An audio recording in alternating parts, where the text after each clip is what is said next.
This is He Knows Everything, bringing you that heat and that far. We keeping the foot on the what on the Knicks. We keeping the foot on the what on the Knicks. And like the traumatic mastiff that I am, I'm applying what unlimited pressure. Cause pressure does what? It bursts pipes. Let's talk about it, man. LeBron Ramon James. This guy right here is Lefraudulent. And I'm going to explain why. Last year, I want you guys to look at the background. Last year, LeBron James was the main proponent of an NBA play-in tournament. Now this year, he's acting like he's having a what? La Alzheimer's? La dementia? It's too young for you, buddy, to be having that. I mean, you having pre-male bald patterns in your fucking head at an accelerated rate. I mean, it's Leroyds. We know that to be true. Your ass was basically on steroids. You know, go do your research on biogenesis. You'll understand what I'm talking about in Miami. But anyways, I don't even want to touch on that, dog. The bottom line is this. LeBron James is Lefraudulent and he's delusional. But this is what the 27th law of power is all about. This is what neuro-linguistic programming is all about. It's about basically brain full of mushing and brainwashing you into what we call therefore and thereby dodo fucking heads. But we have to ask ourselves a delineation. We have to ask ourselves a distinction. We have to ask ourselves a gulf and a separation. What is that? That LeBron Ramon James is simply what he is, dog. A fucking Lefraudulent basketball player. This guy's a LaFraud artist. This guy's fraudulent.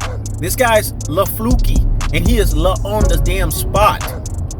In neuro-linguistic programming, 27th law of power, the only reason why the NBA has basically thought of a play-in is because LeBron James cried about it. Now he's uncrying about it. It's a things that make you say, It's a things that make you say, But in its most cold-hearted, in its most unadulterated, in its most cutthroat truth-teller fashion, we have to ask ourselves, what's going on with this guy? This is what we call the fence straddling at its highest levels. LeBron James is the biggest fence straddler ever known in basketball. This guy will straddle the fence like nobody's business. And that's what he did in this situation. He straddled the fucking fence. You want to know the fence that he straddled?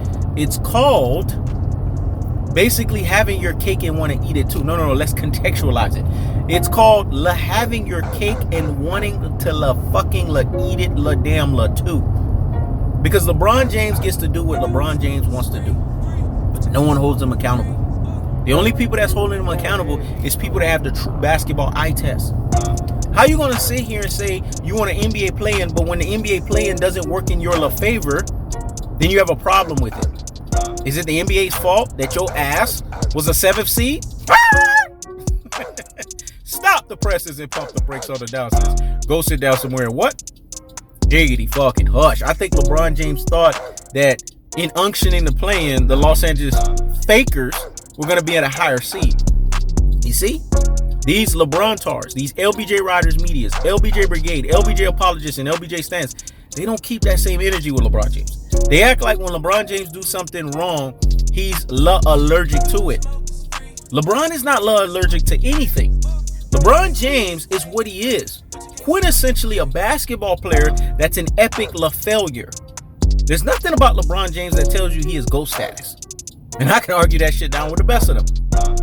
But LeBron has turned these people and therefore and thereby brain full of mush and brainwashed dodo heads in so much so that he could get away with something that he out of his own mouth ingratiated and enacted.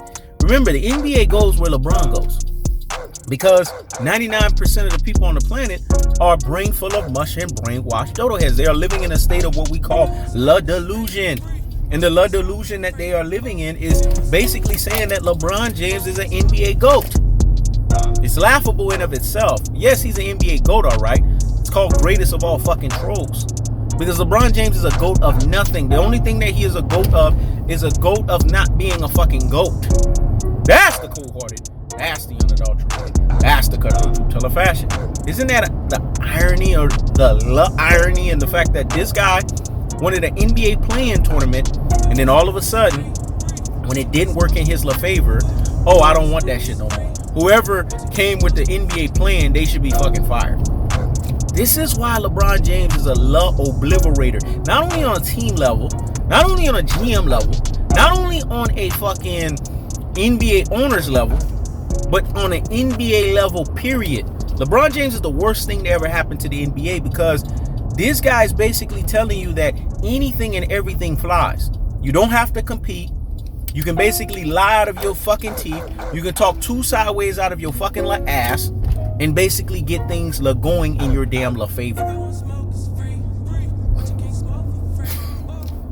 Had to pause for a second because this is why he knows everything, laughs at LeBron tards, LBJ apologists, LBJ brigade, LBJ stands, because they accept the rubbish. When it's all said and done, didn't you ask for this playing? So why now you keeping your hands up and acting like you didn't accept this playing? It's a things that make you say, It's a things that make you say, But it's prevalent to NBA fans and what NBA fans accept. You know what that's called? Prisoner of the moment fiasco, participation award era nonsense, and basically the acceptance of losing. This is the loser's anthem. They love losing because misery loves fucking company. And so since LeBron James is a miserable basketball player and misery seems to find this motherfucker, he's always going to do misery type of shit. This is He Knows Everything. Check it out.